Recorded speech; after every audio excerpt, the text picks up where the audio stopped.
Office of First Deputy Commissioner, Assistant Chief Pontello. Patrol Borough Commander, Brooklyn South, Assistant Chief Brian Conroy. Mayor's Office of Community Affairs, Director Jamila Pringle Fines. And last but not least, our facilitators for this evening discussion, our co-sponsors, CEO of the Robin Hood Foundation joining us virtually, Mr. Wes Moore, New York Peace Institute Manager of Training and Business Development, Ms. Ayana Rahim. Please now allow us to hear, we will now hear from our Police Commissioner, Dermot Shea. Thank you, Juanita. Thank you to everyone on the panel, and most importantly, thank you for everyone at home. And Wes, good to see you as well. I'm going to be real brief. It's pretty simple tonight as we think about what's to take place tonight and what we'd like to come out of this tonight. And it's really just to hear from you and to listen and to go from there. I'm anxious to hear your comments tonight. We're going to try to keep our responses brief, and we'll be guided by those that are in charge, if you will, and try to get as many questions in as possible, and just questions, comments. What do you like? What would you like us to do differently? And what do you think of your police department? So with that, I'll turn it back to Juanita, and I will have some comments to close out the evening. But thank you for taking part tonight. Thank you, Commissioner. So just a few things. Tonight's agenda will be 2 hours in length, and it'll consist of a 90-minute community discussion. Also, during this event, please keep remarks brief so others can be heard, 2 minutes preferably. And remember, it's okay to disagree while remaining respectful of others' experiences and opinions. How you can contribute this evening: if you're Zoomed in, use your chat feature to input comments and questions. On Facebook Live, the comment box to input questions or comments. And after tonight's session, watch a full video of tonight's event and complete our survey at nyc.gov/NYPD/reform. So why are we here this evening? This listening session is exactly how it reads. This is your platform to be heard. And this is your opportunity to tell your police department how we can restore your trust and your faith in us. The most important role that you will have this evening is the role of an active participant. In order to create change, we need your help, your feedback on how your police department can best serve you.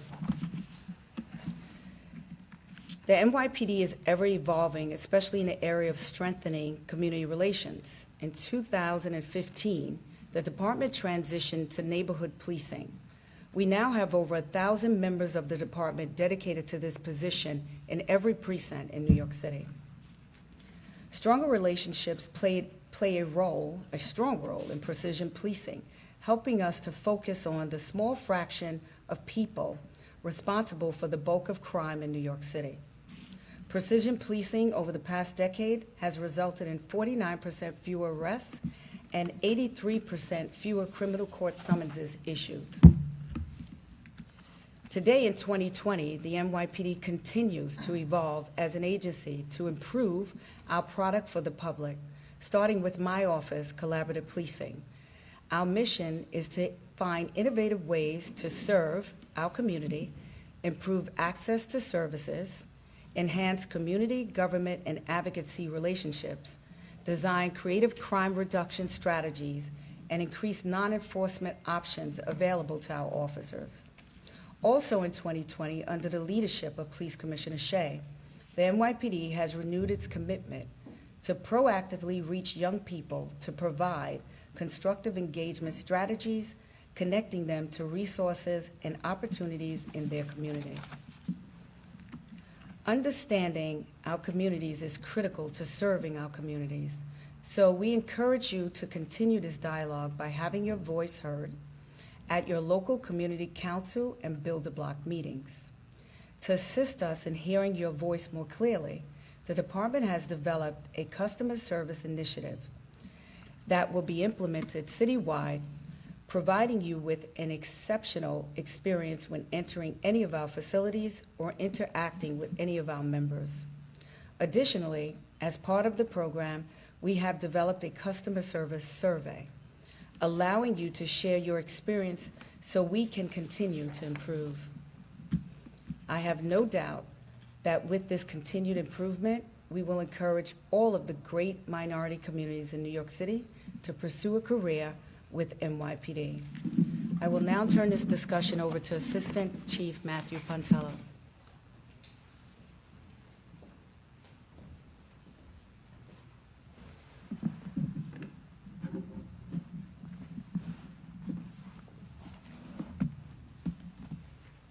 Thank you, Chief Holmes. Good evening, everybody. I'd like to take a few moments to just highlight a few of the more significant innovations that the NYPD has undertaken in the last several years. Now, this is not to suggest that we think in any way that our work is done. To the contrary, we recognize that there is still a great deal of work to be done, and in partnership with the community and other stakeholders. As a matter of fact, many of the things I'm going to mention were the result of input from a number of community and stakeholder organizations.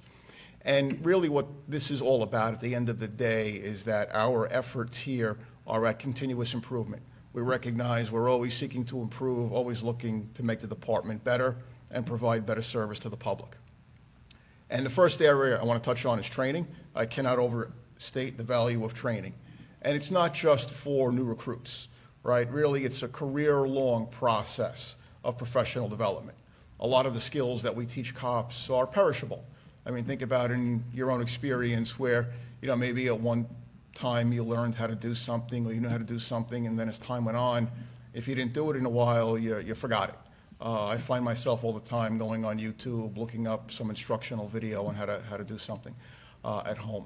So it's no different with cops, right? A lot of the skills we teach them are perishable if they don't use them, and they really need to be refined and re-emphasized and emphasized over their entire career.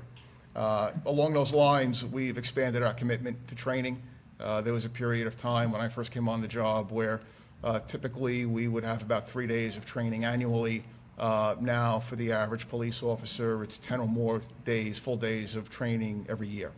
Also, smartphones are not unique. Everybody's got one or two, very, very commonplace today, but yet we were able to put an NYPD smartphone in the hands of every one of our police officers, and that's a very, very powerful tool. We can deliver information, messaging, and training material to the entire department simultaneously right through their phones.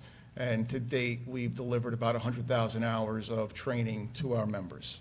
And some of the key courses we've rolled out over the last couple of years include implicit bias, de-escalation, physical tactics, critical decision-making, and crisis intervention training.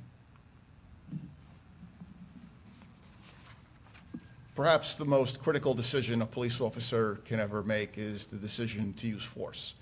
And we know that just by the nature of crime fighting, that at times it's necessary. However, through our policies, training, and oversight, we endeavor to make that as infrequent as possible. And I think this blue chart here shows an important evolution. In 1972, there were 994 officer-involved shootings in New York City. That was with a much smaller police force and a city of about 7 million. Fast forward to 2020, this year so far we've had 32 officer-involved shootings, only 18 of which were adversarial encounters between a police officer and a civilian. In 2016, we revised our use of force policies, and we established comprehensive data collection and reporting and the investigation of every use of force incident, either by a supervisor or an investigative unit. And all the use of force data is published and available on the NYPD website. I don't have to tell anybody that the stop, question, and frisk was a tactic that was overused and led to a rather significant erosion of trust between the NYPD and the community. So for the last several years, we've been working very, very hard to reduce the number of stops and also to rebuild that trust. It's interesting, as stop and question declined, many were afraid that crime would increase. However, the opposite happened. As the number of stops went down, major felony crime also continued to decrease. And I think that proves that the concept of precision policing is viable and that it works, right? If we focus on the small number of people who are actually responsible for most of the violent crime in the city, as opposed to focusing resources on geographical areas of the city where crime is occurring. Of course, discipline has been of great concern to the public and is paramount to building trust. And for years, I think one of the reasons there's been so much concern, discipline within the NYPD has been shrouded in mystery because of state law that prohibited us from releasing information about employees and about disciplinary proceedings. In 2018, we brought in a blue ribbon panel to take a look at our disciplinary system, and they found overall that the system was generally robust and fair. However, one of their key findings was that it lacked transparency, and because of that lack of transparency, there was a lot of uncertainty both internally in the police department and amongst the public as to whether or not discipline was fair and effective. They also recommended, made 13 recommendations for improving our system, and we have adopted all of those recommendations. And we've been publishing some discipline data on our website that goes back to 2016. Now, recently, state law has been revised, and we're in the process now of designing an online dashboard where we will be able to make information about discipline in the department even more robust and available online. And another way we're working on improving discipline is through the development of penalty guidelines. So we've heard a lot from people. They want to know what discipline entails and what can be expected if somebody breaks the rules or engages in misconduct. So in August, we published a draft set of guidelines that outline what those penalties look like. We had them online for 30 days, and we received public comment and input. We're now going through all that input. We're making some revisions to the penalty guidelines, and we expect to have the guidelines published by January. And of course, transparency generally is critical to building trust. We get that. We've had some data on our website for several years now, including data on use of force, as I mentioned, also stops, crime, summonses. However, the data was not necessarily user-friendly. It was okay for researchers who want that raw data, but it was not a very rewarding interaction between a member of the public and the website. So that's all changing. We're now developing these dashboards, and there are a couple of examples on the screen of what you can expect. But the idea is to have a much more friendly, intuitive interface where people can go online and learn more information about the police department and our operations in a simple and easy-to-use way. So that's all coming. The NYPD has the largest deployment of body-worn cameras in the country. Presently, we have over 25,000 police officers and supervisors in the field equipped with body-worn cameras. Since we began rolling out the body-worn cameras, over 13 million police public interactions have been recorded, and we're adding approximately 130,000 new videos each week. And body-worn cameras have proven to be very, very effective and crucial for investigations, including the investigation of civilian complaints, as well as review by supervisors. So we have supervisors watching the body camera video of their subordinates in order to assess their performance and mentor them if needed. And body-worn camera video from critical incidents, including officer-involved shootings, is available on the NYPD YouTube channel. Now, one caveat here, there was a period of time for about a year, 2018 to 2019, where we could not release body-worn camera video because of a court injunction.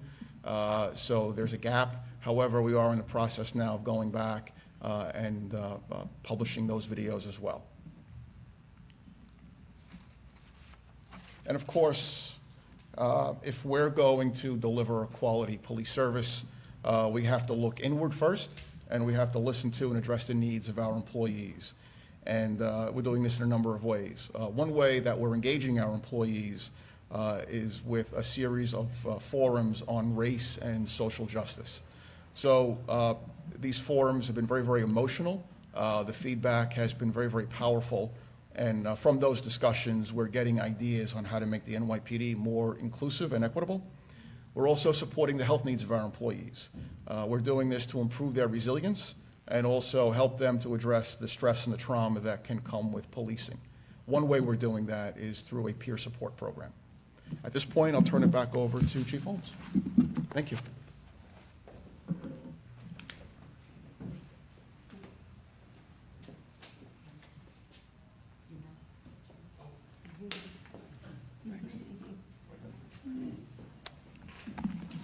Thank you, Chief Pontello.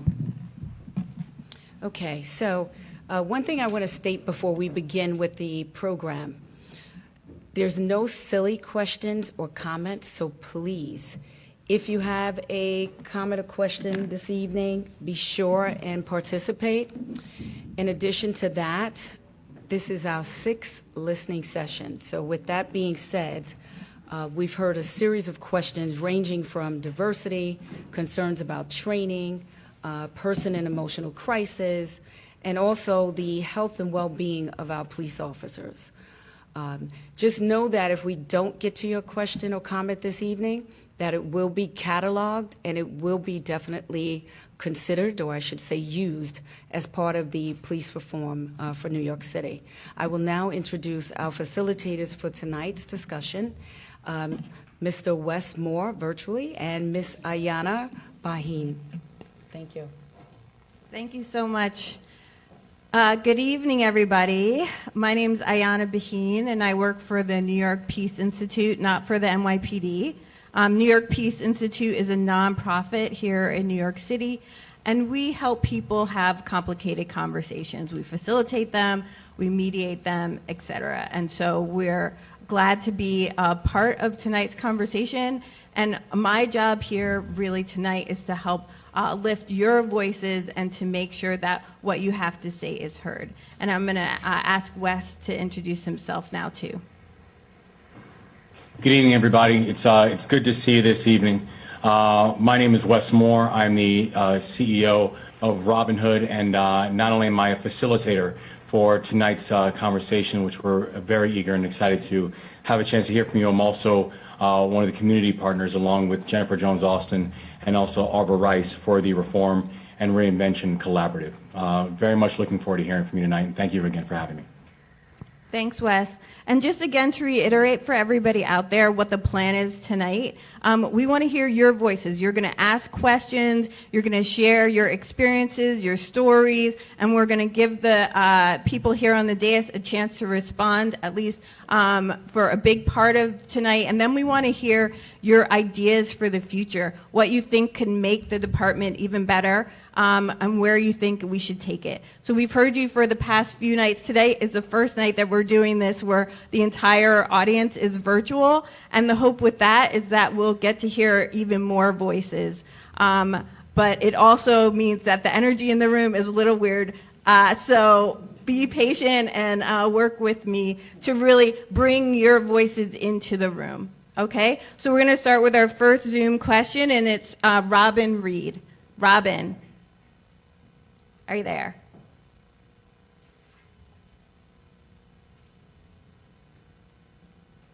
Well, while we wait for Robin to get queued up, we actually got another question, and it goes like this.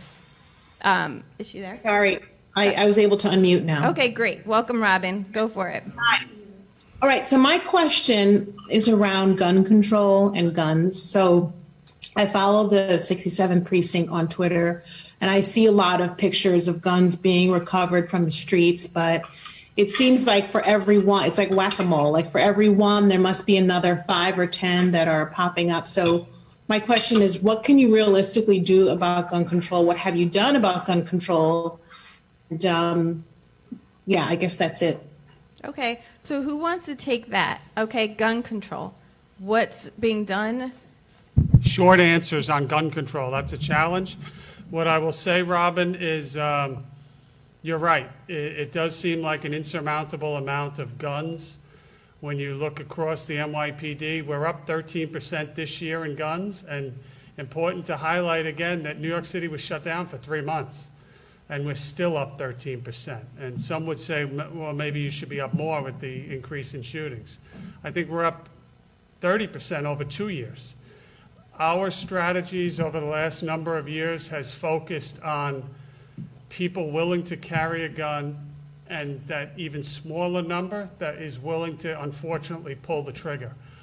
It's not to mean that we don't pay attention to guns. We certainly do a lot of work in the iron pipeline coming from down south, et cetera. But we believe that the real reductions in violence that we've achieved over the last couple of years, up until this year, has been achieved by focusing with precision on the small number of people that are engaged in gun violence. And that's what we're going to continue to do. So focus on the small number of people who are engaged in gun violence and really narrowly focusing on them. Okay, thank you. So here's another question that we got, which is from Greg B. in Marine Park, Brooklyn. And Greg asks, with all the reforms that have been implemented, how does the NYPD intend on keeping the seasoned officers from retiring? And how do you recruit good, in all caps, new officers to join the NYPD? So this question is about recruitment, but also keeping the, officers who have been on the job for a long time, who are wonderful, who can then train the younger recruits.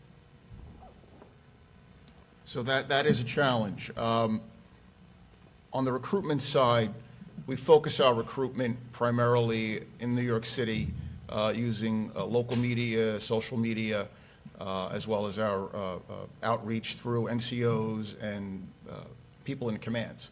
There's been a lot of discussion lately about people retiring, and the decision to retire is a very, very personal decision that people make for a whole variety of reasons.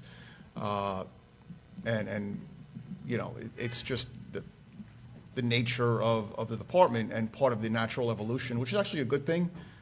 We get to hire new people, bring new people in, get new ideas. So it is a healthy process. We do look to keep people, hopefully as long as we can, who are senior, who have that experience, who can then share that experience. But that's also part of the whole training process, to train people first as recruits in the academy, and then that in-service training. That in-service training comes, a lot of it comes from our people who have gone before and experienced different things, who have learned how to conduct an investigation or have other skill sets. So we look to harness all that information and experience and then deliver it to younger people coming on and mentor them and bring them up in the process. I mean, this is a process that's gone on for generation after generation, and the department has always done well. We've always grown and become better by bringing more and new people in, and then having them learn from the experience of those who came before them. But people retiring, that has always happened, and that does not diminish our ability to deliver police service. Thank you. I hope you can hear me. I just switched mics. We're going to go to the Zoom. Lisa Boasted asked this. She'd like to see a discussion between the NYPD and Councilmember Menchaca regarding the incident at Red Hook early voting on Saturday. So, who wants to take that? Well, one half of the equation is here. Lisa, could you unmute yourself? Brian, do you want to, or I will? I'm good. Yes, can you hear me? We can hear you, yes. Okay. I thought the councilman was on the call today. He is as well. Yeah. Yes, I'm here, Lisa. How you doing? Yeah, hi. My concern is that, with the tensions between the far left and the far right at the voting locations, that the police should, they were called for backup from what I understand from your message. They were called for backup, and instead of de-escalating a situation, they escalated a situation in a way that was unnecessary and potentially partisan. And, given both of those two issues, I'm concerned about, I want to hear from you what you actually witnessed, because I only have snippets, but I'd also like the NYPD to respond, because they shouldn't have. It should have been an amicable thing that was settled in 3 minutes. So if you could first fill everyone in on what happened and then have someone respond. Yeah, thank you, Lisa, and thank you, Commissioner, and everyone. And I won't take too much time, but just really recount the day. And it was a joyous morning. People were really excited, and there were a lot of folks waiting in line. This is the same space that we distribute food for and during COVID. So the community came together, mutual aid, and the mutual aid group wanted to have a table for PPE and information about the voting site.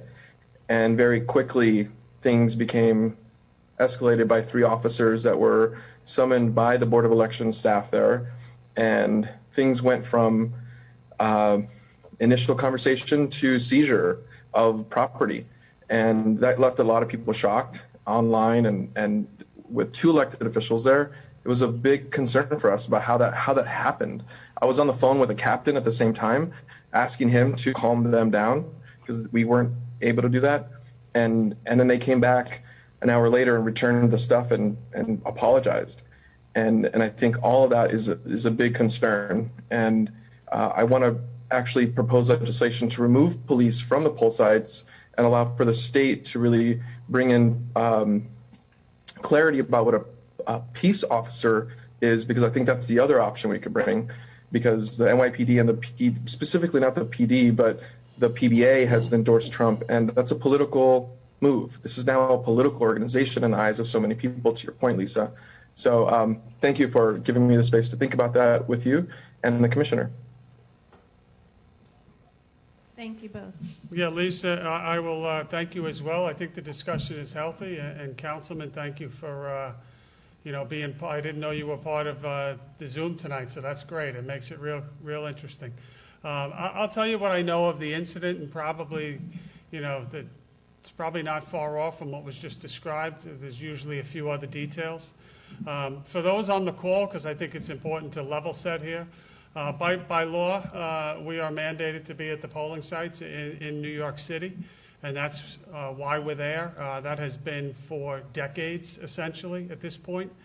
What is our role? It's pretty simple. It's supposed to be to keep the peace, and there really is there so that the Board of Ed employees that are at the site, if they have a problem, they can summons us to aid and assist, so that what we want at the end of the day is a fair and equal election with no problems. My understanding of this incident was that there was a table set up with PPE. I don't know if there was a radio or not, but I heard something about an amplified radio of some type too. And the question becomes, where was it and how close? Because there are pretty well-defined rules in terms of what should be a certain distance and where. That's generally not the NYPD. That's, again, the Board of Ed. And in this particular instance, the story that was relayed to me was that the Board of Ed employees approached the people at this table on more than one occasion to please comply with the rules. And after repeated discussion, and I'll just use that word, discussion, it was not an amicable resolution, and eventually the police were called to step in. I did not know, actually, Councilman, that they had left the site. The version I got was that, because I saw the video, as I'm sure everyone did, about taking the contents of the table and going towards the car. I did know about, what I'm happy about in this is that cooler heads prevailed and everyone kind of took a step back and got where we wanted to be. But that's essentially the description that I know to be true of that incident. I just think that everyone can learn from that. I think that cooler heads need to be prevail, and we certainly don't want any appearance or impropriety at all, especially at this time, especially with this election. And one New York, united and together move forward. I think that is really the key point to the part of the council member's question was really, how can you, are you nonpartisan organization? Are you there for all New Yorkers when the PBA has endorsed the president? And then to have officers, at the scene of an election appearing to take sides. But do you want to? Yeah, and having done this, I've been on both sides. I've been the cop that's been assigned to a poll. I'll tell you, it's pretty boring. You keep yourself occupied by just talking to the people coming in and voting and laughing. But generally speaking, at any of these polling sites, depending on where you are, and with presidential election, obviously a little busier, but generally nothing really happens. It's a pretty boring day. And that's a mission accomplished from the PD's point of view. Be there, nothing bad happens, keep the peace, and be that invisible person. The last thing we want to be doing, I can speak for any police officers here, is injecting yourself into a controversy at that site. What I wish had happened at that incident was just a conversation between the people at the table and the Board of Ed, and it was resolved, and resolved could have been leave, resolved could have been move an appropriate distance, and the police not having to even been involved. Once they were asked to be involved, again, sometimes it's personalities in the discussion, but Alana, to your point, we have to remain neutral. And I know that this has come up a number of times with the PBA's endorsement. It's come up with the incident that happened in Brooklyn South, was it yesterday or the day before? But police officers at these polling sites, when they put their uniforms on, have to forget their personal beliefs. And they are human beings, but that's what the goal is, and that's what they must do and will continue to do. Commissioner Shea, are you referring to the Board of Elections? Yes. I'm sorry, what did I say? Oh, just for clarification, Been a long day. Thank you. Board of Elections, not the Board of Education. Wes, did you want to say anything? Yes, I wanted to say there's some very interesting and important questions that are coming over chat that I also wanted to put it out to everybody. But also, I just wanted to also open up, with a quick statement of not just thanks for those who are sharing tonight and sharing your ideas, because when we're talking about this entire commission, it really is about being able to add and hear community voice as to how we're all thinking about this reformation. But it's also to acknowledge the voices that we have heard in the other sessions that we've had already thus far as well. Knowing that each and every question, every single format is being informed by the sessions that we've had in other parts of the city. And so we just want to say thank you to everybody who participated before. And also to say that includes those of the voices of the activists and those who have been fighting for years, and making sure that that your voices and your thoughts are being heard and incorporated, not just tonight, but will be distinctly reached out and incorporated into how we're thinking about this process going forward. That for myself and Jennifer and Arva and Ayana, our responsibility is to really maintain the community voice in all this. So again, we thank you for using yours and being able to represent your ideas and thoughts. There's a question, a few questions that have come in about in the chat about how police can respond differently to mental health calls, and so I think that's maybe that can be something else that people could also address and think about, as we're hearing quite a few comments coming in on the chat about that as well. Okay, so before we go back to the Zoom, can somebody talk a little bit about how you are making reforms to the way that officers engage with mentally ill or people who are intellectually disabled, or do you want to speak to that at all? Anybody?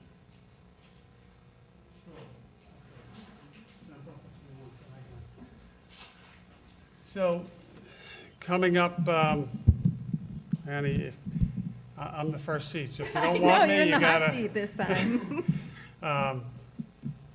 Coming out of the last couple of months, there's been a lot of talk about what the police handle, what resources the police receive to handle that, and could other agencies and other groups handle it better? And I think I fully support that conversation. And it leads down to a road of a couple topics seem to come up quite often. Homeless in New York City here, certainly peddlers came up. Mental illness is a real large conversation that comes up. I could tell you right now, I can't quote the numbers to you, Matt maybe could, but it's hundreds and hundreds of thousands of jobs each year that we respond to in this. There is discussions underway that are very far down the road right now in terms of trying to identify jobs that the police would not have to go to. Certainly ones that involve danger or a threat to family members, the individual themselves or the police. Those are ones that the plan is that we will still be responding to, but I can tell you that there is, again, deep discussions in terms of how do we safely and appropriately pull the police out of these and put people with potentially a different kind of skill set and training into those scenarios. So I think you're going to see more of that. And that this discussion is taking place, I can tell you, well beyond New York City, but across the entire country. Did I answer the question? I think you did, and it's a question that has come up other nights because I think it is at the forefront of a lot of our minds. Somebody put in the chat, and people with drug issues as well. It is, I'll tell you though, it's extremely complicated because I think Matt brought it up the other night. Sometimes you're responding to a call on the street, maybe it's a disturbance in a bodega, or maybe it's upstairs in an apartment, and it doesn't come over as the type of job that is emotionally disturbed. But upon being there and interviewing the people, you quickly determine that this is in fact what it is. So getting that right response is not always as easy as it seems, but we're absolutely behind working with our partners and in government to really look what we can do better in this area. Thank you very much. We're going to go back to Zoom, and we're going to go to Zane Lloyd. I hope that I'm pronouncing your name correctly, but if I'm not, feel free to correct me. Zane, if you can unmute yourself. Yeah, so I was unmuted. I guess I want to talk about something else, but on the mental health point, I'm going to be completely honest. I don't think the solution to mental health problems are people that can legally carry a gun.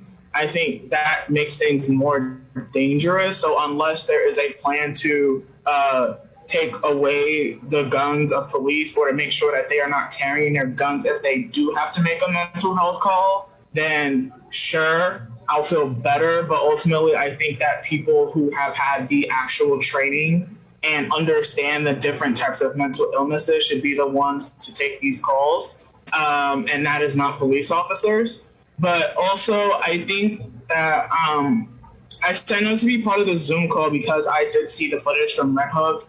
And, you know, like I'm in Carroll Gardens technically, but Red Hook is literally like 2 minutes away from me. And I was just like wondering, you know, will there be like actual punishment for these officers? Because I don't think because it looked like they were just distributing like PPE. It didn't look like they were doing any sort of electioneering, which I do understand is illegal. So I want to know, like, will there be any punishment for those officers? Will we know what that punishment is? I think there should be a lot more transparency with officers in regards to how they handle these types of situations. Just to be I clear, guess. excuse me. Just to be clear, you're asking, you know, what's going to happen, or in this situation, but also in situations like this, where it seems that officers have misstepped. What's the plan, and how does the community know about, you know, discipline if it happens or the like? Is that about right? Yeah, like I'm asking for, like, you know, because I feel like and not just like within a 76th precinct. I just moved here in May, but like I used to be in the 73rd precinct, and even reading the news in all over the United States, it's like I see a lot of instances of police misconduct, and we don't get a name. Like at most, if we're lucky, we'll get a name, and we'll get someone saying there will be consequences, but it is never known what those consequences are. And I think that as people who, you know, pay like for the police, I think we should be able to at least know that information, you know, even if it's like paid time off or, you know, suspended without pay, you know, whatever the punishment is. I still think that I was just wondering in general, looking at who the 76th precinct represents, I was wondering if any of these officers actually live in Red Hook, which is where this took place. And good evening. Hi, it's Chief Holmes. I'm going to address your first concern about transparency. I think that's what you're making mention of when you said, how do we know if these officers are, you know, if their actions are deemed inappropriate, that they're receiving some sort of discipline as a result of such. So I know that Chief Pontello probably touched on it earlier, where we had actually, the department was examined by a company called the Blue Ribbon, who determined that we weren't transparent, especially in that area when it comes to discipline. So that is something we're moving forward on. In the future, you will be able to gain access to our disciplinary process, as well as those officers that are being disciplined for whatever reason. Thanks, Chief. You're welcome. Kind of sticking with the mental health line of questioning. This question comes in from Facebook. Lee Anderson says, can you tell us a little bit about how mental health is being dealt with within the department?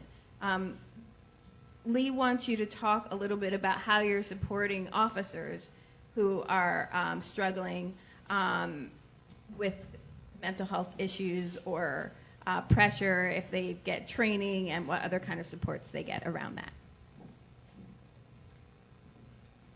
Thank you. No, it's a great question. So we do. It's a very, very important issue, and we have a number of programs to deal with the mental health and wellness of our employees. Recently, we began a peer support program, so we trained not only police officers, but civilians in different titles throughout the department how to be a peer counselor. And we've got several hundred already, and the training is ongoing.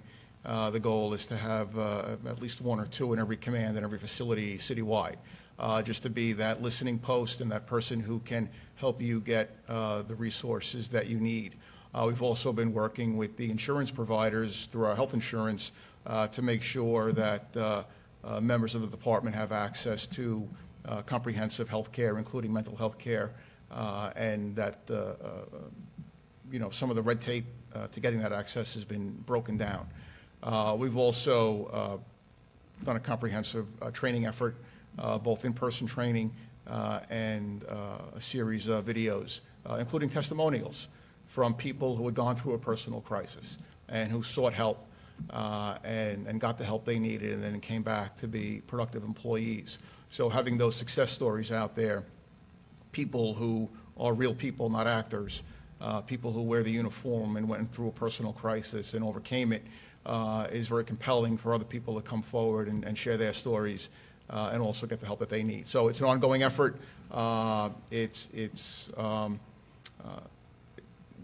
follows several tracks, through health insurance, through training, through peer support, and through our own internal counseling services. But we're doing all those things to make sure that people have the information, have access to resources, and are getting the help when they need it. Thank you very much. I'm just going to check in with you again, Wes, since you're on the Zoom, if there's anything that you're seeing that you want to highlight or any thoughts you want to add right now. Yes, I think there's a few questions that have come in around a civilian complaint review board, and so I'll throw that question out as well, where they're revolving around the idea of can the civilian complaint review board have a representative on each community council, and how do we make sure that these review boards are elevated in the conversations as well? Thanks, Wes. I don't know if there's an answer to that question or if we just want to add that to the list of ideas, great ideas for the future. I think so. Okay. All right. Thanks a lot for highlighting that for the rest of us who are not in the Zoom. So back to Zoom. Aram Hanif, if you can unmute yourself and share your question. I see you.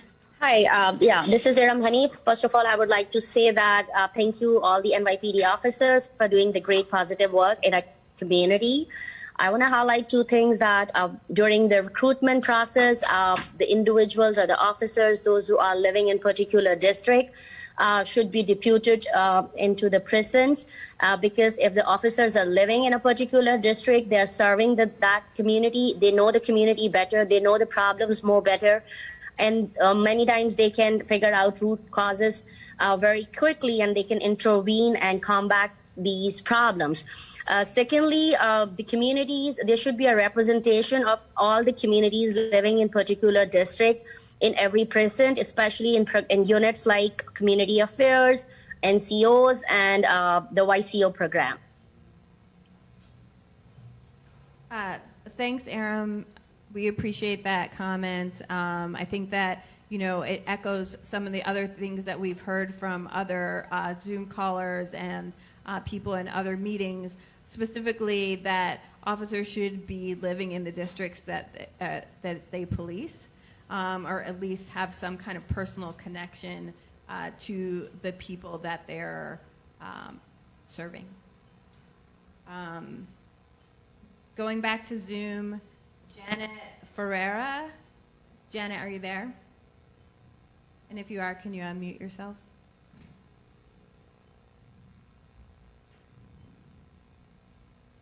We're trying to make sure that we get as many people on the Zoom or in Facebook to participate. So if you, Okay. There we go. We see you. Okay. Thank you. Thank you for calling on me. I would like to know, I live in a hot zone in Brooklyn in 11204. I would like to know why the NYPD doesn't help our city with any COVID guidelines. Why they won't go into Borough Park or Williamsburg or any area like that and help us out. Our people are getting very sick. People are dying. Cops are dying. It just doesn't make sense to me. So as the COVID numbers are starting to rise again in different neighborhoods in the city, how is the police helping? Hi, good evening. So NYPD has been in Borough Park as well as Williamsburg, as well as throughout the city. We've given out millions of masks since we've been met with this monster known as COVID. Even with our school safety agents assisting with that, we've been at the MTA stations when the city was opening up, during the summer months in parks, and we continue to give out masks. Community Affairs, I know, was recently in Borough Park, as well as the community affairs officers assigned there, but the Community Affairs Bureau, Chief Jeff Madry and his personnel have been to Borough Park handing out masks. So we are always encouraging, please wear your mask because it's the real prevention, the only real prevention that we currently have. Thank you, Chief. And just to make sure that we're getting, I just want to put a shout out and a reminder that if there are any young people on the Zoom or in Facebook, middle school, high school students, and you want to have your voice heard, please identify yourself as a student or, what age range you're in so that we can make sure that your voice is gets heard by the entire community tonight. Back to Zoom. I'm going to call on James Thornton. James Thornton, are you there? Yes, thank you for calling me. My name is James Thornton. I pastor actually the largest African-American church in East Flatbush. started in 1910. Doesn't matter now because we're all very, very diverse. And my concern is multifaceted. And I'll try to be quick because, being a preacher, we know how to talk forever. One is that, which is not a lot you can do about it, but I just need some police sensitivity. Many times when we're trying to get into church, we finally were able to open, after being shut down for so long, our parking lot is blocked and we can't get in. And so there are officers that are patrolling Regent Place in East 21st where there's been some challenges. And I go speak to the officer and I can't get an officer to come and put a ticket on the car so the car can be moved. So that's a problem for me. Like there's no sensitivity to the needs of the community. And as a community leader, I'm highly offended. Secondly, I've also been police profiled, pulled over, tried to talk to the police officers, say who I am. They won't even listen to me. So I've got like 4 tickets that I have to address in January. And I can't imagine, I have a 24-year-old son, who has been, profiled. And I can't imagine, if I didn't, have a sense of discipline, it causes a kind of escalation. I think there has to be some kind of sensitivity teaching to some of our police officers. And I want to join the young lady who talked about that we need, police officers who also live in community to sort of understand us. And of course, in the time in which we live right now, where tension and everything is very, very high, right now we don't just need, this session is really, really good. I'm glad to be here, but we also need to make sure that, these issues will be addressed in a tangible and immediate fashion. Let me yield there. I think you get my point. I do. Thank you so much. Thank you for this moment. Yeah, thank you. So there were a few issues there. One was racial profiling and kind of what's happening to address that head on in the department. So I definitely don't want that to get lost with the other question about like how do you flag down a police officer who's walking right past you and get them to deal with an immediate need, I think, as your question. But if it's all right with you, sir, because we've got limited time, I really do want to focus in on the racial profiling question because I think that also it's for the broader community. Thank you.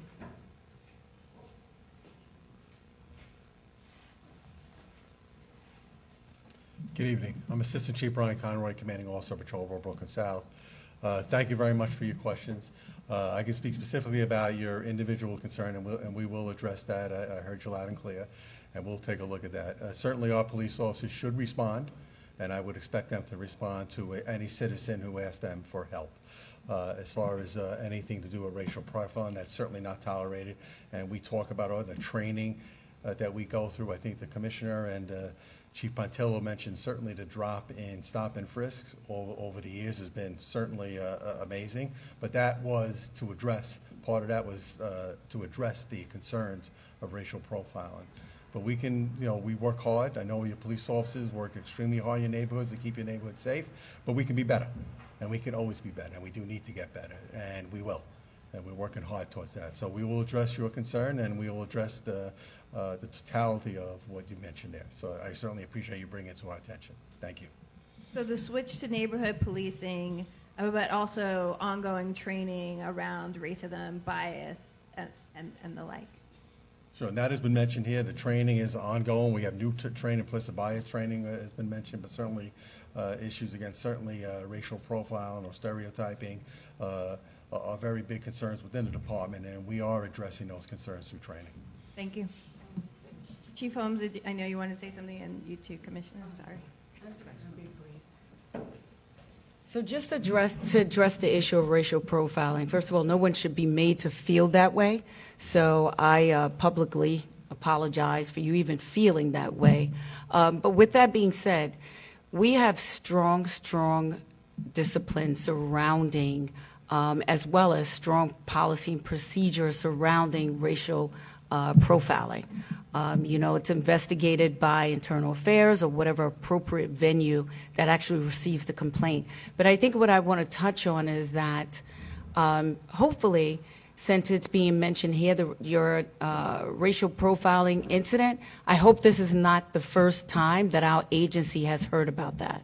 I think the important thing is that to ensure that if you feel that way, that it's appropriately investigated, and that can only be achieved if you're actually bringing it to our attention. So I just wanted to make mention of that. Thank you. Thanks, Alana. So, yeah, on the racial profile, and then the last topic we talked about was officers living in the neighborhoods and being familiar with the neighborhoods, and I don't think these things are completely unrelated, right? People want to feel that their officers have a connection to them, that they understand them, and I think that goes potentially hand in hand with the racial profiling. I mean, Brian and Juanita touched on the policies and practices that are in place, but we're also not naive to say it's impossible, that it could never happen. It's something that we all have to be cognizant of, we train for. We have really, I would say even this forum is in a way an attempt to make sure that that does not exist. The earlier question about living in a precinct is actually forbidden in the NYPD, so I just wanted people on the Zoom to hear that. We have policies about where officers can and cannot live, but we would not ordinarily assign an officer to a precinct where they work. And that's been in existence for many, many years. And now you start to get into, there's positives, there's certainly positives, there's also potentially negatives and corruption and things of that nature. So listen, because we've always done something, doesn't mean we'll always do it in the future, but there are sometimes reasons why some of these policies do exist. Thank you so much. I'm actually going to throw it back to Wes in the Zoom, because I know there were some questions that have come up that you want to answer. Absolutely, thank you. And there was actually a few questions where people are asking what exactly is mine and Anarva's and Jennifer's direct role in this, and very similar to Ayana, we don't work for NYPD nor anyone in the political side of the governor's office. For myself, I run an anti-poverty nonprofit inside of the city of New York, and the intent of our inclusion in this process is really to fulfill the governor's executive order that initiated the process and be able to work closely to make sure that we really are ensuring that there's community voice that's being heard throughout this entire process. And that includes both this process right now and then also everything through the public comment phase that will come up later on in both at the end of this year and the start of next year into the final submission of all the reports. And that, also ensuring that subject matter experts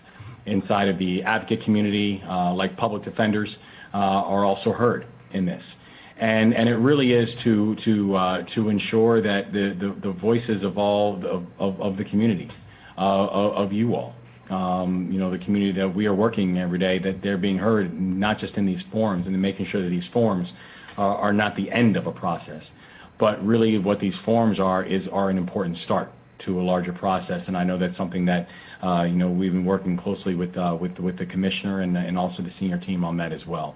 And so that's why these kind of conversations, your feedback, that it is about not just the individual, both the individual things and ideas that we're hearing, but then also it's hearing your thoughts and your ideas about how do we attack systems and how do we think about structures differently. And as was indicated earlier from the very beginning of the conversation, how do we ensure that the policing infrastructure and the police department is one that the community feedback is being heard when we're talking about what exactly does it mean and what exactly is our relationship between the community and the officers that are and the officers that are inside the community as well. So that's an answer to that question. Thanks, Wes. And just picking up on what you're saying, this is the beginning of a process that grew out of the governor's executive order on June 12th. And the first stage is this, listening to the community, listening to you all talk about what is working in the police department and what isn't working, what you love and what you hate, what was working for you and your family and what you want to change, including ideas for change. So this is the 6th of these. There are 8 of them. And then after that, there's another stage in the process, and it keeps going and going until your comments and your thoughts and feelings and ideas are incorporated into the reform process. And then it comes back to the community, and you will find out whatever those ideas are. So like Wes said, our job here as facilitators is really just to keep that conversation going, this part of the conversation going. So I hope that helped. Yes, this is being recorded, and yes, it will be posted. I don't really know the details of that. On YouTube. Okay, so just to get back to the voices on Zoom, Louis Straker Jr.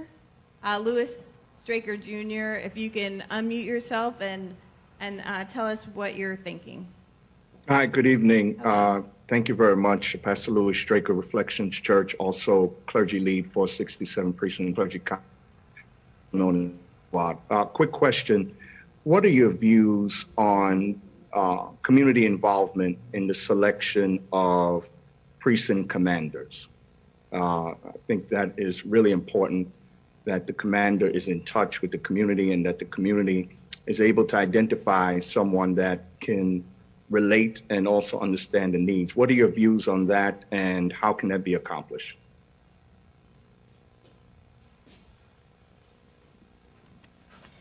Pastor, thank you for the question, and thank you for the participation and for what you do every day. I'll tell you, I'll go to the end and then I'll come back to your question. A precinct commander that doesn't relate and get along with the community won't be a precinct commander too long. And that's been the case for a long time. There's so much that goes into that position, from the crime is just probably 10% of it, and it's developing relationships and getting to know the unique community, and every part of New York City is a different world, as we all know, so that's a key part of it. Recently, and when I say recently, for me at least, I can't recall ever hearing that discussion prior to this year, but I've certainly started to hear it. I don't know if it was post George Floyd and what took place in May, but I've certainly heard it a couple times since. What is my position? I would not be opposed to having those conversations, but that's also not a promise, Pastor. I think a lot goes into that. We have 77 precincts in New York City. The selection of our precinct commanders, like many put, I think we get it right most of the time. I'm looking at a borough commander here, Brian, and a former borough commander in Juanita, that served both roles. I was a precinct commander at a couple stops and never a borough commander. But I think we get it right most of the time, but we certainly have some missteps along the way too. If there's something that could be interjected into that process to strengthen it, of course I would not be opposed to that. How it would actually be carried out, because as you know, Pastor, you invite 100 people to your church, you're going to have 100 different opinions, and we also have to have a system that gets us to where we want to go without some chaos too. But identifying key leaders, whether it's recommending people or other things, I would be for having those conversations in some way. Thank you so much, Commissioner. And I just want to do a quick time check and let you all know that we have a little less than an hour left to this conversation. So please make sure that if you're getting your thoughts together about, what you want to ask, what you want to say, and, reach out to the folks who are monitoring the Zoom. Let them know who you are and what you want to say. I'm going to just check in with you, Wes, to see if you wanted to say anything before I go to Genevieve Wong. No, actually, there's a few things, but I'd like to hear from Genevieve, and then I can go after that. Okay, thank you. So Genevieve Wong.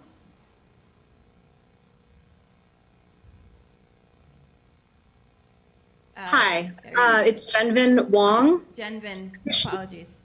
So it was stated earlier that NYPD officers must be politically neutral when they put on their uniform.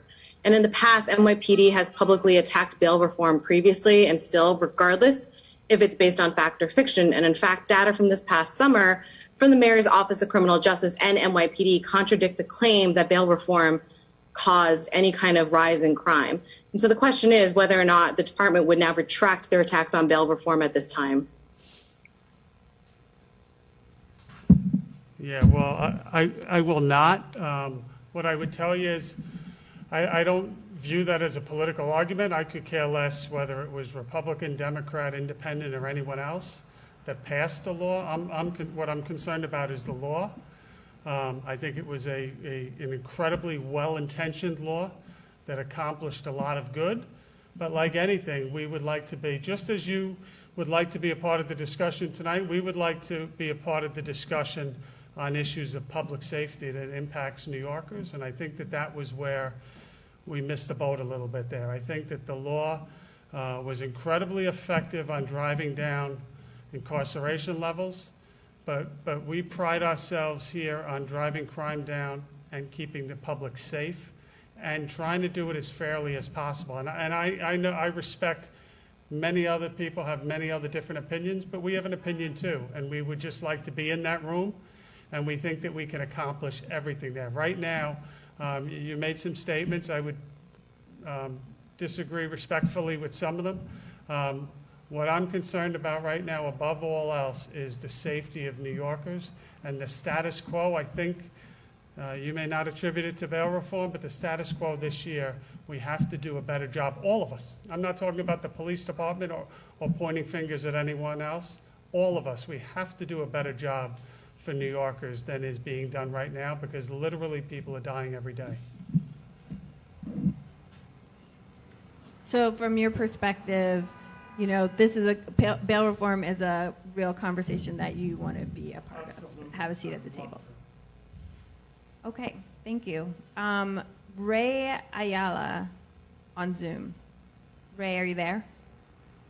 Yes, hi, I'm here. Thank you for having this meeting, and I just want to thank the NYPD for the exceptional work they do in the city, and of course the citizens of the city who also work very hard and want to see the best for our city and for everyone being here.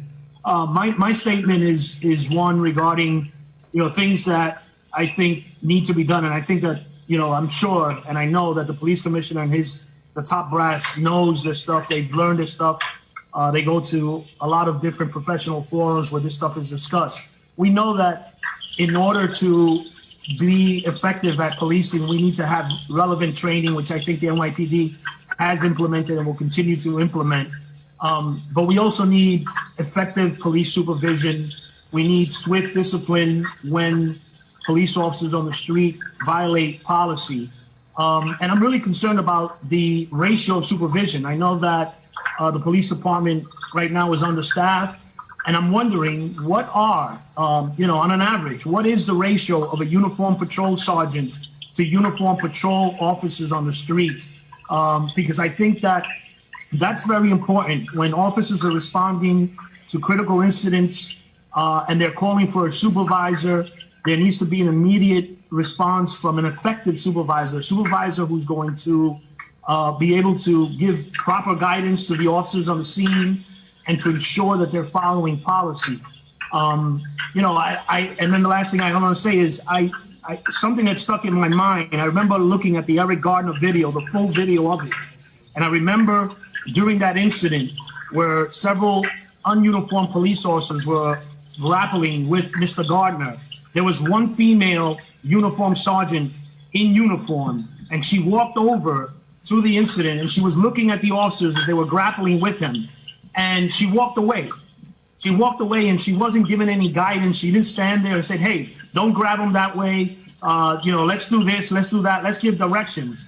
And I kind of feel sometimes that the reason for this is that we have to make sure that all of our police officers and sergeants get praised and get rewarded when they see something that's in violation of police procedure and that they get rewarded for calling that out.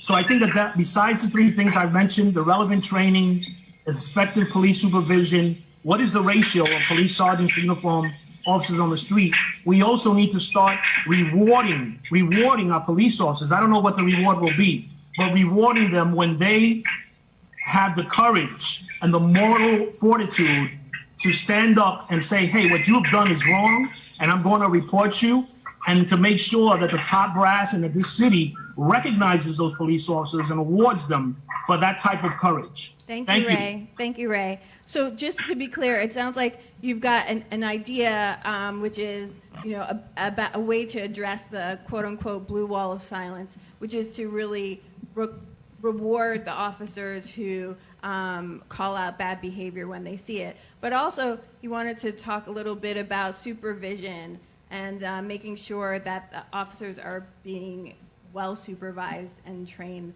on the ground.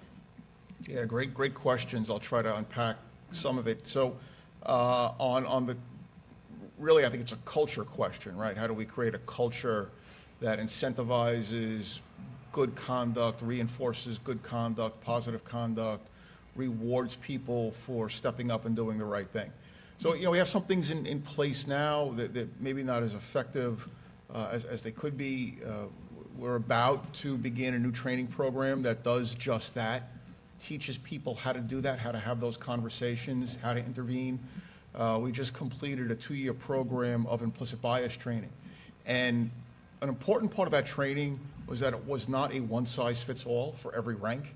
So we had one version of the training for police officers and detectives. Supervisors had a different version of the training that specifically dealt with their role as a supervisor and things that they needed to be aware of and things that they could do. That if they saw something that wasn't right or felt somebody needed some direction, exactly how they could do that, how they could intervene, how they could begin to think about these things. So, part of this process tonight is to get this kind of feedback as we think about these things and figure out how to do them and how to do them better. But certainly the training that's coming, about to come online, the implicit bias training we've just completed is part of that. And it's all part of having a culture where that is rewarded, right? And getting some ideas on what those rewards look like and how that's incentivized will be very, very helpful. It's certainly some of the conversations we're having internally right now. And then in terms of supervision, absolutely right. It is critical that supervisors supervise and are active supervisors. We expect that. I know we've, have situations where we've had, brand new supervisor with no experience thrust into the middle of something. Not ideal. It happens. It's part of that generational evolution that I mentioned earlier, where it's a constant process, new people being hired, new people coming up through the ranks, other people retiring. We're always trying to capture that lightning in a bottle, if you will, of those best practices and those lessons learned and pass that on to the next generation. So that's done through training and mentoring. Another way we're doing that is through body camera video. So at the executive level, we're looking at body camera video. We're looking to see who's watching body camera video, so which supervisors in a command are watching the video, and then if we see anything that requires some intervention or some improvement, and then looking to see what follow-up action was taken. So that's a way to make sure supervisors are supervising, that we're enforcing that culture, and we're also helping them to supervise. In terms of the ratio of supervisors to subordinates, it varies. It's something we look at very, very carefully and move people around as necessary. If you have a small unit where there are only a few people on a team, whatever that team may do, investigative team, then they're going to have a supervisor for that team. The number of supervisors per officer is on patrol may be different depending upon the structure of that unit, but it is something that we pay very close attention to. And we do move people around as necessary to make sure we have adequate coverage. Thank you so much. I just want to check back in with you, Wes, because I know that you had some comments and questions that you wanted to get to. Yes, there There's a couple comments that that people have about, and both about specific incidences, but also just in general, where we know what happens when we have suspensions and suspensions without pay, but how exactly does it work for officers once that suspension is then over? Is there the same conversation and transparency about what happens to the officers and what other discipline happens to them once that suspension process is complete, particularly because the suspension process is publicly noted and publicly known? So are you talking about getting some transparency around the next steps, but also really understanding, how is that officer, if they were suspended and then they come back, like what's that transition like? What kind of supports are they given? How are they then back through some additional training or what happened? Exactly. How does it look for in terms of the entire cycle of discipline? What exactly does that mean, and how exactly does the public know about that? Yeah, Wes, I don't think the public knows anything about it, and that was really one of the main takeaways of that blue ribbon panel last year. The main findings in a nutshell, and this is my synopsis, is fairly robust system. You're lousy at telling people what you do. There was, very little transparency in that. We're not taking that to mean we can't make improvements to the system itself too, but we have to do better on the transparency. In a nutshell, when, if somebody does something wrong, like any field, we have the ability to suspend. We may suspend them without pay, but that's really the beginning of the process. By law, they can only be suspended without pay for a maximum. It's a range, but a maximum, it's 30 days, right? 30 days. They'll come back to work at some point. They may come back to work and work. They may come back to work on limited duty, depending on a lot of factors. But the process of dealing with the discipline is really just beginning. And now it will go to our department advocate, who's essentially in charge of discipline, falls under First Deputy Commissioner Ben Tucker. And if it's very serious, the advocate will look at it much like a criminal trial and intake a large number of cases and then try to dispose of them.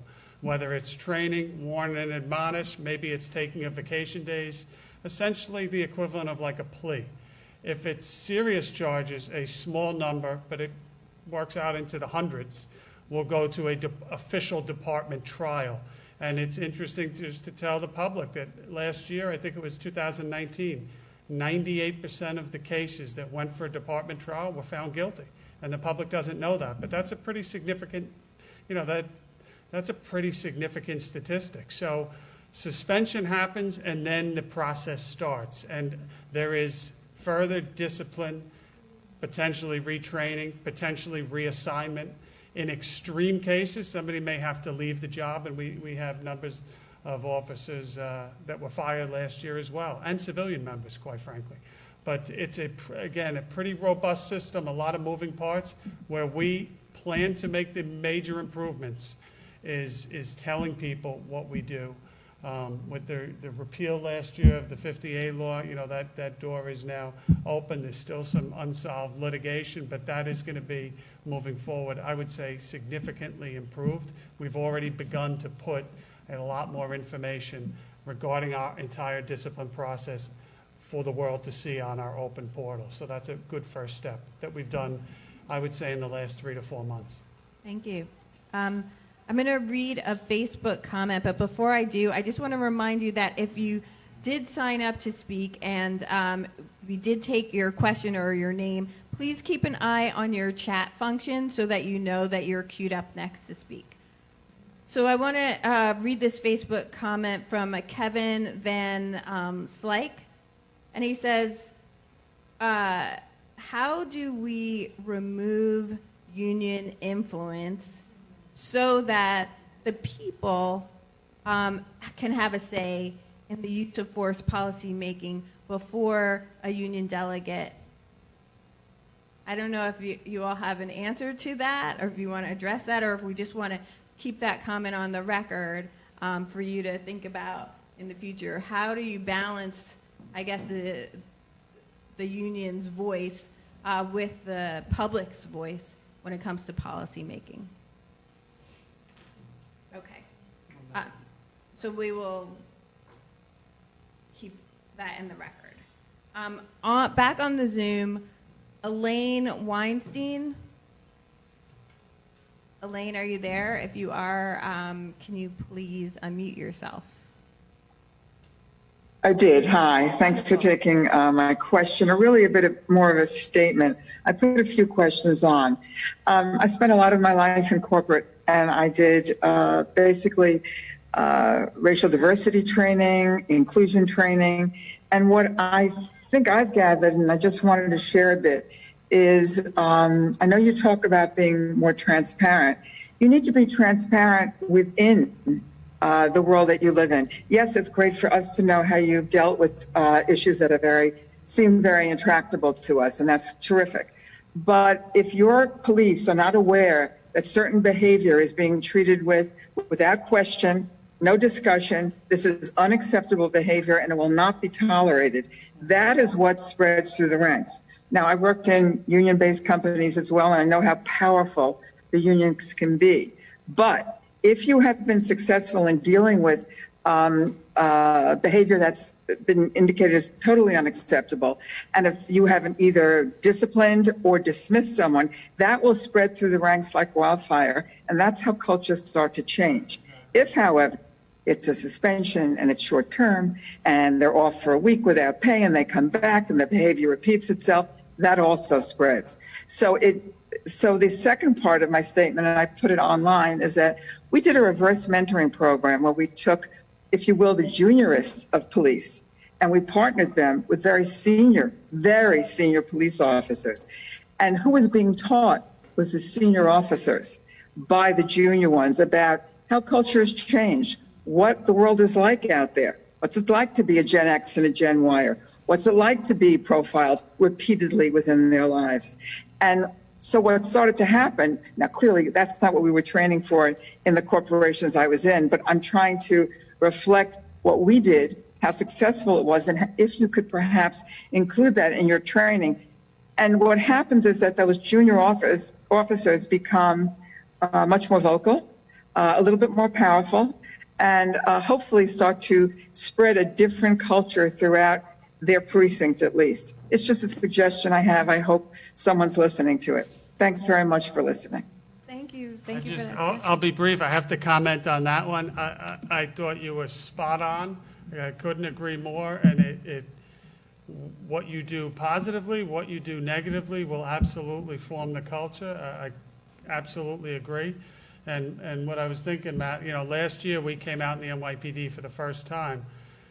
Some people didn't like it, within the law enforcement community, but I think it was one of the recommendations of the Blue Ribbon panel. It was started before me, and we fine-tuned it, and we put it out for public comments and published it now in the discipline matrix so that people internally and externally will have a baseline of offenses committed. Here is what the expected penalties are. So I couldn't agree more with the statements. Thank you. It's not a secret. When somebody gets in trouble, it's not a secret, and other people are then, on notice. Okay. Wes, do you want to get in there and say, is there anything happening in the chat that you want to highlight? Okay. I don't know if you can hear me, but I'm going to call on Amanda Berman. Sorry, Jan, I think you're on mute. Oh. Can you hear me now? Amanda Berman, can you unmute yourself? I'm going to, can you take over? All right. Well, give me a second and I'm going to try to get a different mic. Is it this mic? Oh, okay. Hey, Wes, if you can take over for a minute.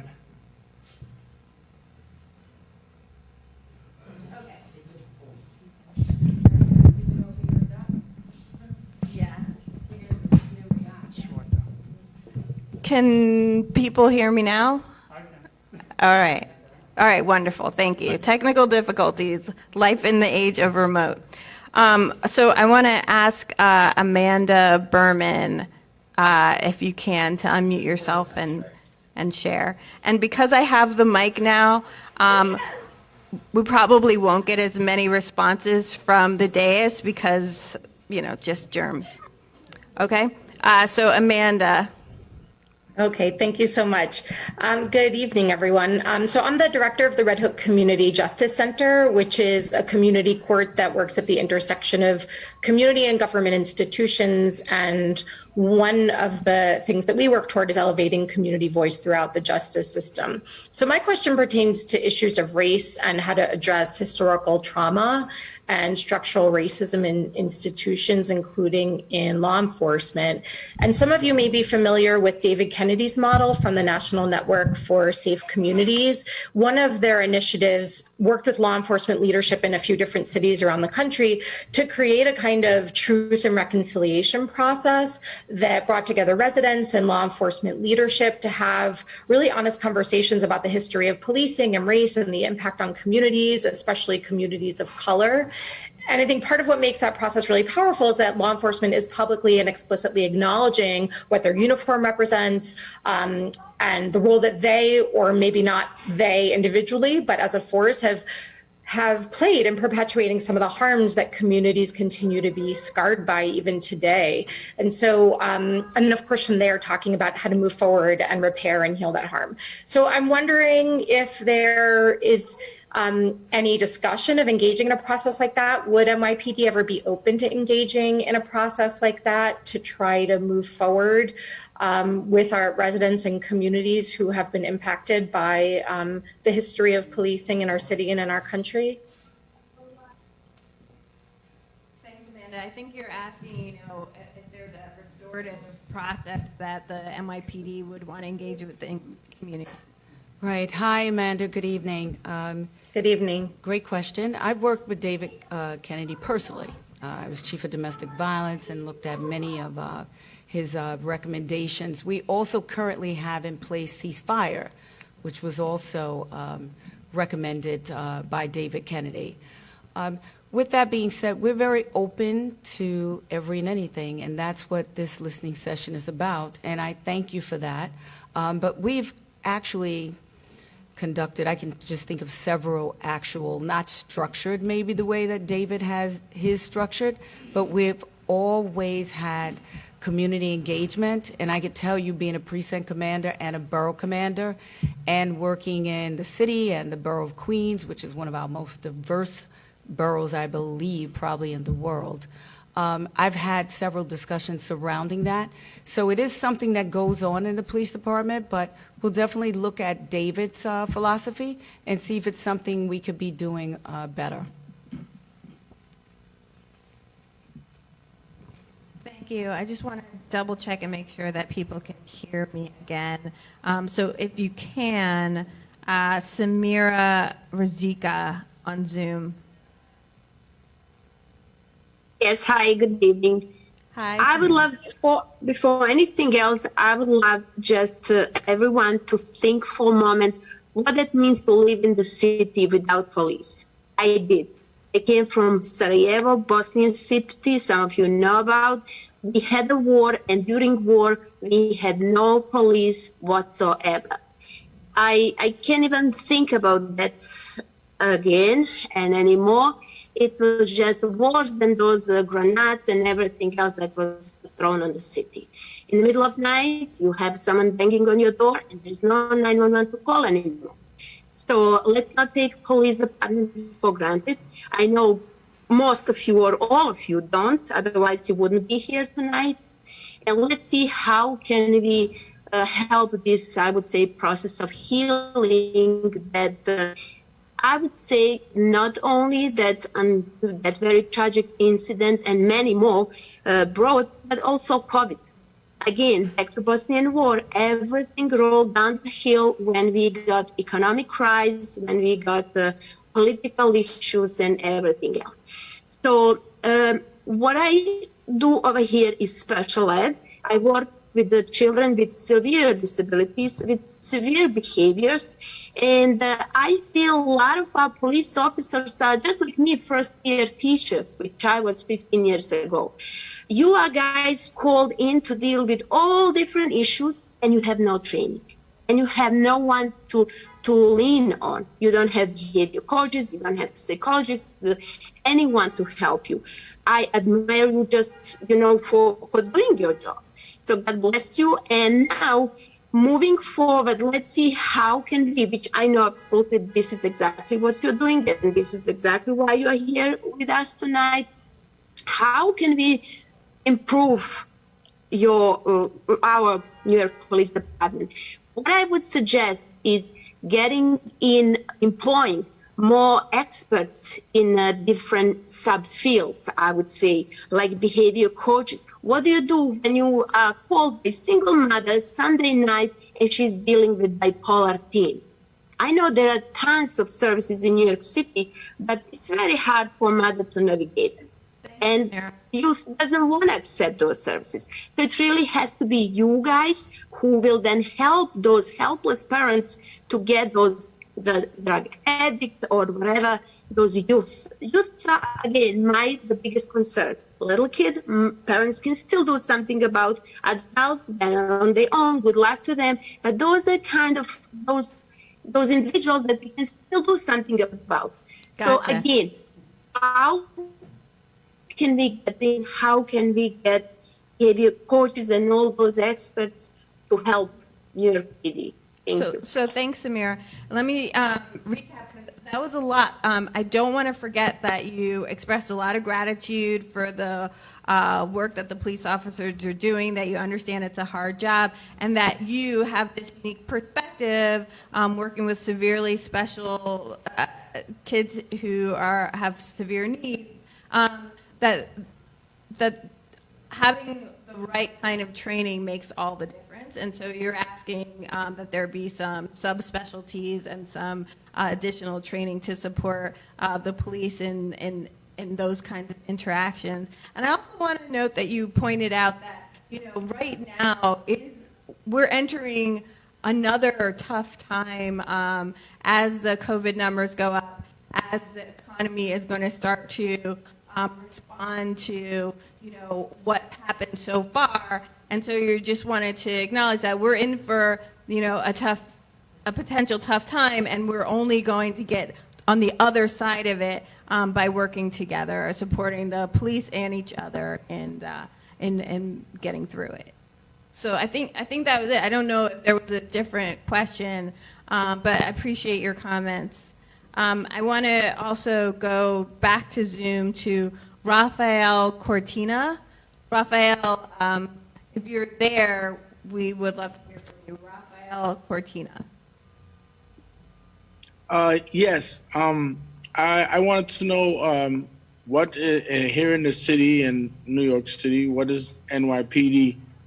How are they dealing, or what are they doing concerning the gangs in the street? I'm sorry. You said gangs?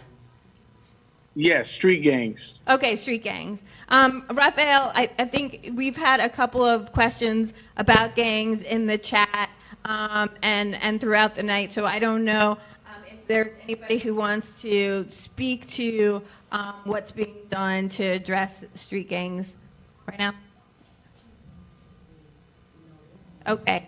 So, oh my goodness, time has flown, and we only have 20 minutes left. So, Rafael, I'm glad that I said that you came through, that we were able to find you, to make sure that got on the record. And we're just going to kind of start going through the questions and comments a little bit faster. So, thank you. The next is Kim Salvo on Facebook. Okay, I'm just going to read this. It says, they're doing the circuit like most city meetings. Everyone brings up the same serious issues. Everyone agrees. Not much changes, especially for our youth. So another way of responding to this is kind of focusing on you know, what is the department going to be doing to engage the youth? How can we get young voices and perspectives heard? And so I guess those are comments. We appreciate it. Thank you. Kim. Does anybody want to say anything to that? Okay. If you do, you'll talk too long. Okay. On Zoom, Madonna Knight has asked that I read this question. Has anyone addressed the fact that there are many officers who are not in compliance in terms of wearing face masks? Why is it not mandatory for them to wear them in public? This is a health and safety issue for everyone. I'm feeling incredibly self-conscious because my mask is up and down tonight, so, but I'm not NYPD. Okay, thank you.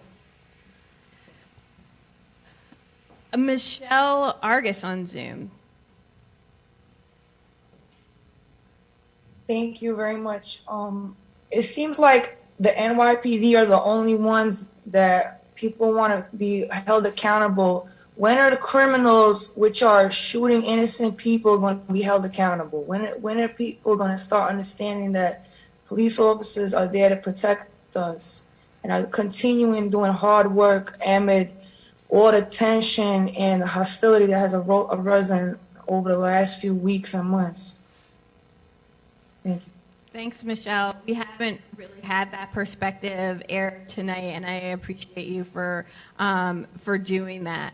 So Michelle's point is that these are dangerous times, you know, and we need the police to protect us, and they're doing the hard work. So let's make sure that we're appreciating them for that. And as we think about reform, let's not lose sight of the fact that we also want to be safe. So thanks, Michelle.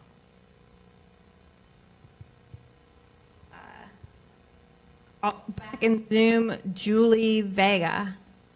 Julie, are you there? Yes, I am.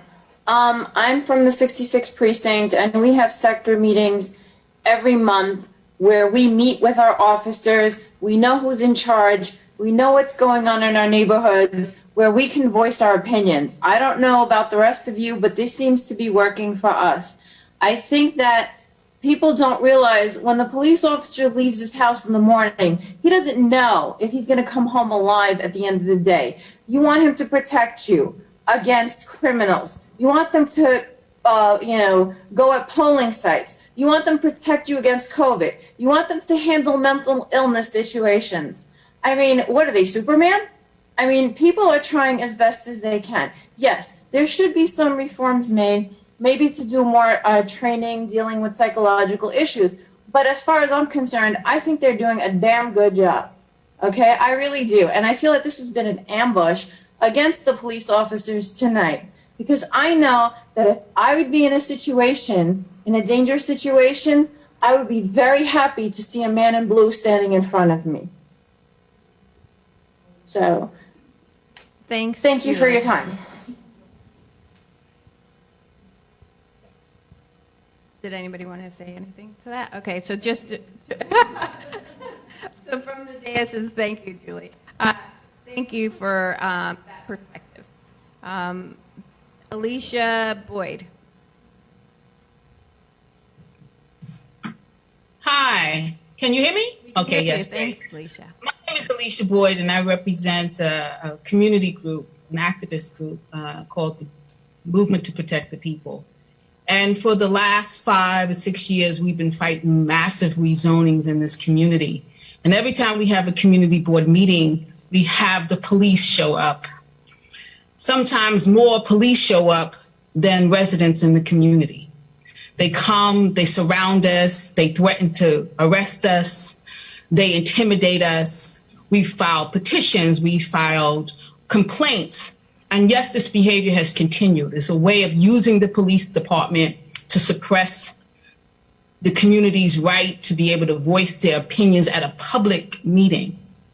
So we've had conversations and conversations and conversations, and we want to know, is the police department going to start changing that particular mode of intimidation that's being done towards residents in the community who show up at community board meetings to voice their concern against obnoxious and dangerous rezonings, like the rezoning that's currently taking place along the Brooklyn Botanic Gardens. So this has been an ongoing situation. We are a community of color, and maybe in other communities, the police come and have good relationships with them. But in our community, they come as a form of intimidation and harassment. No one has ever been legally arrested at these meetings. And yet every time we have a contentious meeting, we get 15, 20 police officers standing around ready to intimidate, remove us from the public settings, violate our First Amendment rights. And I want to know what is going to happen in the future when we have more contentious rezonings, because they're not going to stop. And what is the position on the police departments regarding having so many police always at our community board meetings? Thank you, Alicia. Okay. So again, this is the first time I'm hearing about it. I'm very glad that you're bringing this to point. And certainly the police officer's role at any sort of meeting is not to intimidate anybody. So I would like to have a further discussion with you after this meeting we're having here today to discuss your concerns with that, and we'll address those.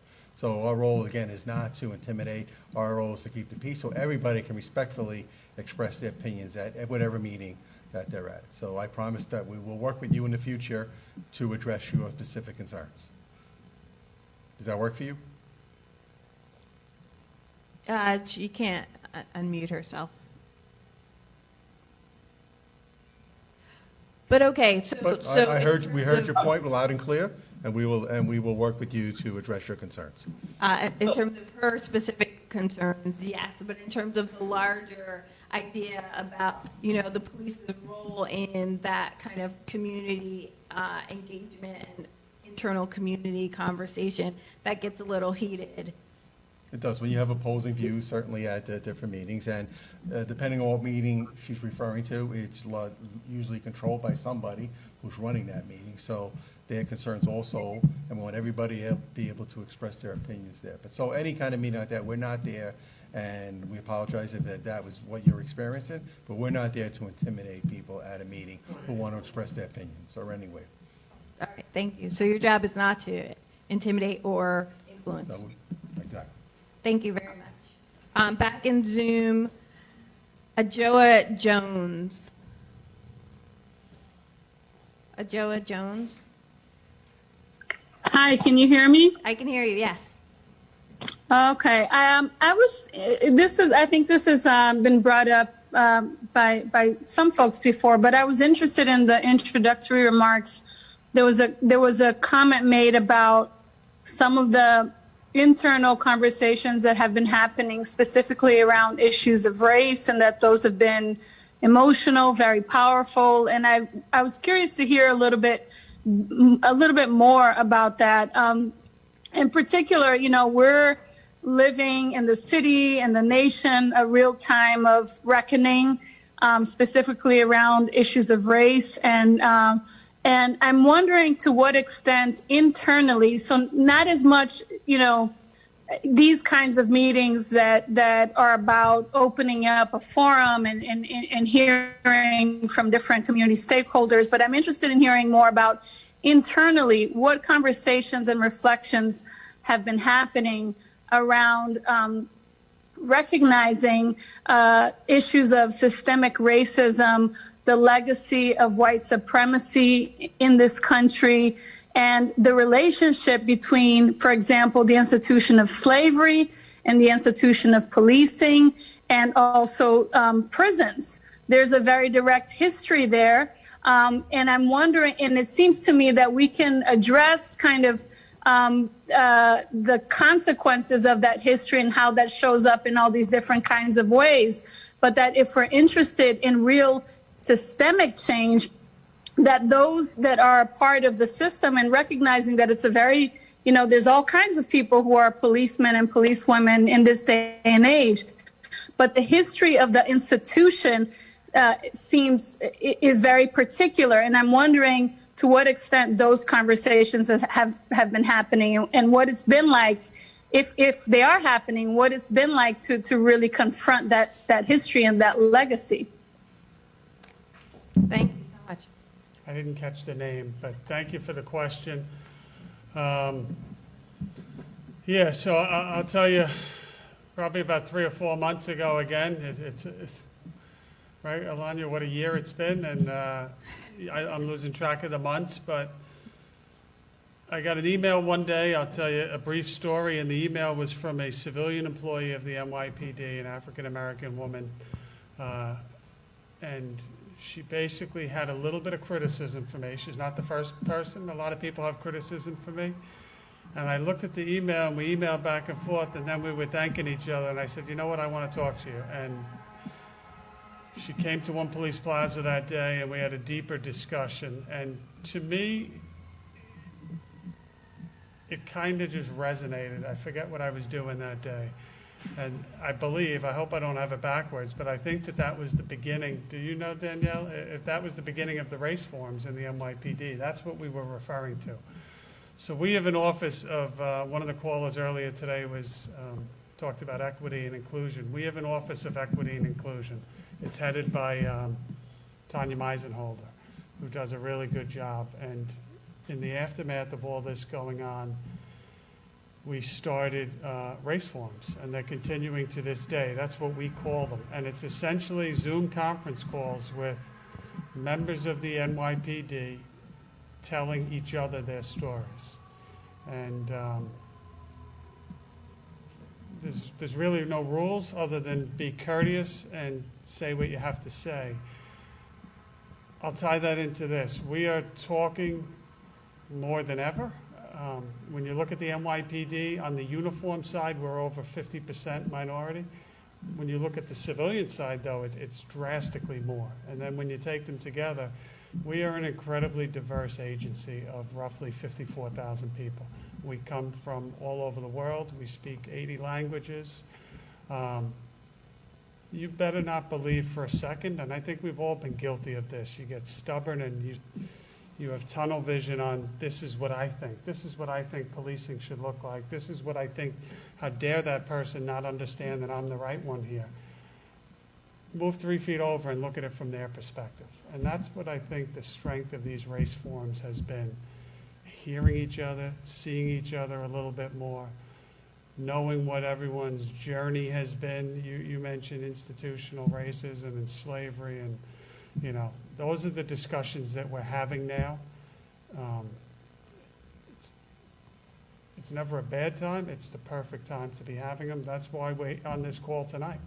How do we move forward together? I think everyone should put down their, 5 talking points, and let's have honest discussions, hard discussions, hear each other, learn from each other, move forward. I know that sounds like the canned speech. It's what I think and feel, and I think that that's what we are trying to do internally in the NYPD. All of us, of course not. We have, show me a profession where there's not racist people, or people that do dumb things, or bias and everything else. But we are trying. That's why we're on this call right now, and we absolutely are having those discussions. Thank you so much. That was a really thoughtful and heartfelt response, so thank you very much. I'm just going to do a quick look at my phone. Apologies. All right, 8:52. I think we have time for one more person before we wrap up. But again, that's just wrapping up tonight. It's not wrapping up this conversation. So Richard Navas, if you hear me and you want to comment, you can get the last word from the Zoom. Richard Navas. Richard. Okay, I'm going to try to really quickly get somebody else in. Mario Caggiano.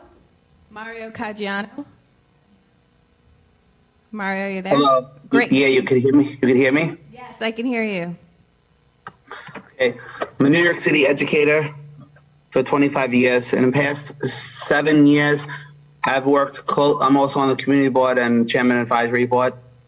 Past 7 years, I've been working closely with the community affairs officers and youth officers with several for 2 programs. One, I bring on in the explorers to our school, and then another one we had we put together an NYPD mediation program with our at-risk students. At risk, they're labeled at risk from their attendance, behavior, and grades. It worked very, very well, and this is something that I think the 6O and all the officers did great at, from their community affairs to the youth officers, and it's a program that I would like to continue. It stopped because of COVID and stopped because there was a change of supervision from the NYPD. Thank you, Mario, for highlighting a program that has been working in the community and that you want to make sure continues. I think that that might be it for me as your co-facilitator. I want to say it's been a privilege to be a part of this conversation in some small way, and I look forward to the opportunity to keep having this conversation with you all as a fellow New Yorker. So thank you very much. Wes, did you want to say anything? Yes, thank you, and Ayanna, thank you, and it's been great to co-facilitate this process with you. And I just want to thank everybody for not just your honesty, but for coming out tonight. Having a chance to hear from people is not just an important, again, first step of this process. It's why the process actually needs to happen. It's the fact that we don't go through this process of actually thinking about reform and reformation because things are perfect. They're not. And it's important that as we go through this, that any forms of recommendations that are then put forward, any place and space for not just public comment, but true recommendations of changes that have to be made, that they cannot be made from someplace else, that they have to actually be built up from community voice. They have to be built up from experts. They have to be built up and make sure that we're hearing voices that have been pushing for these issues for a very long time. And then making sure that as this process is going through, that it is transparent, that it is clear, it is informed from the community. I'd say I can't help but I was looking at Jorge and your children in the background. It's why these conversations need to happen, because this is about how do we think about this process for all of our families, and knowing that there is work to be done. We still have things we have to adjust. And this process is not going to be an honest or a fair process if voices from the community are not heard in that. If people who have been both working on these issues for years and years, and also community members who have felt like they have not been heard, don't get an opportunity to do so. So thank you for making the time tonight.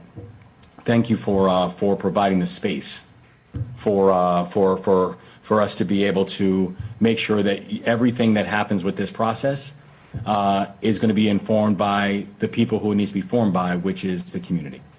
And know that not just the way that the other forums that have been laid out, the way that their voices and input have been incorporated and will continue to be. Again, this is the start of a process. This is nowhere near the end of it. But also knowing that the things that we heard tonight, we simply say that we hear you tonight. And we continue this process, want to make sure that we get this right.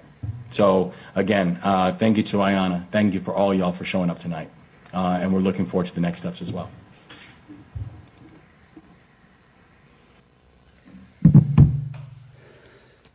Thank you, Wes, for closing it out there. Ayanna, thank you to our, I can't say favorite facilitator because Wes would get upset, but you know what we think about you.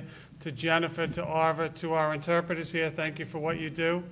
To the whole production staff, the dais, and everyone in the back, thank you. Most importantly, thank you for everyone sitting home or sitting at work or sitting in your car and logging in and taking part in this discussion, because as Wes said, it's the first step. I'm just going to recap and type it into my phone here.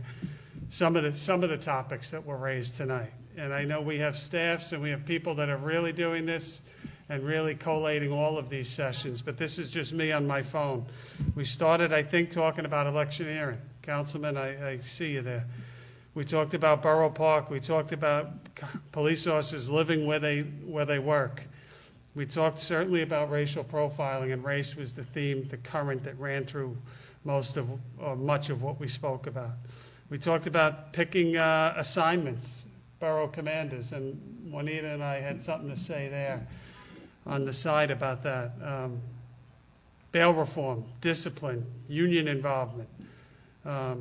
We heard from the Red Hook. I'm going to say court. I know I'm saying that wrong. We talked about certainly gangs, youth. We heard from some people that were complimentary to the police. A lot with youth. We heard about masks again. I just want to pick just a couple points to end tonight out with. Or maybe three, and I'll be brief, Ayanna, so don't worry. You know, bail reform came up, and I heard the passion in the caller, the voice. We don't purport to know everything on the PD, but what I can tell you here, and I stand behind this, when I speak for the NYPD, I'm speaking for 8.5 million people, and because I'm worried about public safety. So that's where I'm coming from. If you have a different viewpoint, I think that's a healthy thing, and I think the more people in the room talking about, because we all want the same thing, we want New Yorkers safe, we want, obviously, where we can drive incarceration safely down further, we support that fully.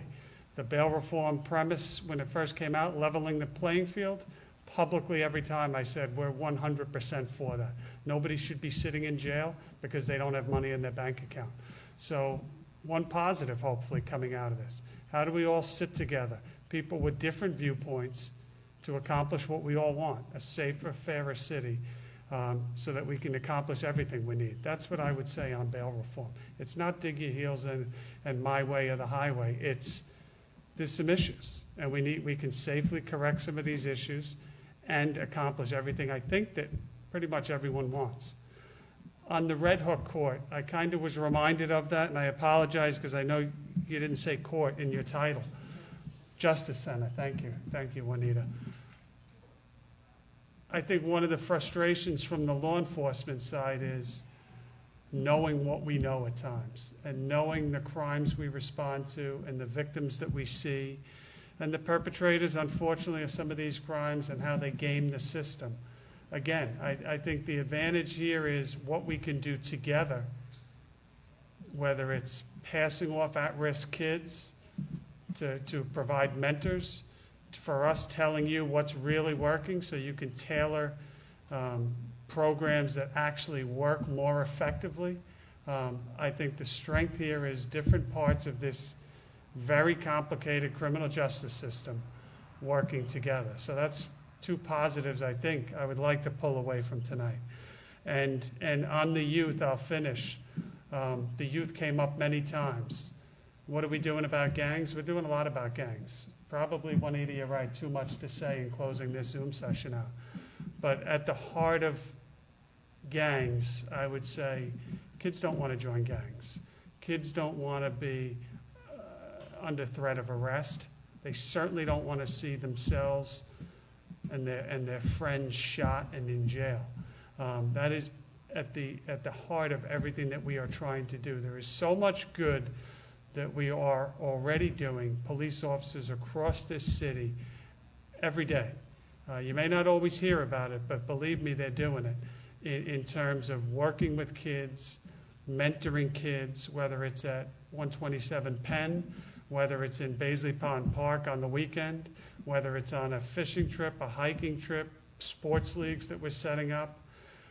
We had a basketball tournament Saturday, and then the officer was taking them on a resume building. I mean, we are 100% behind every investment into the youth of our city because we believe it's crime fighting.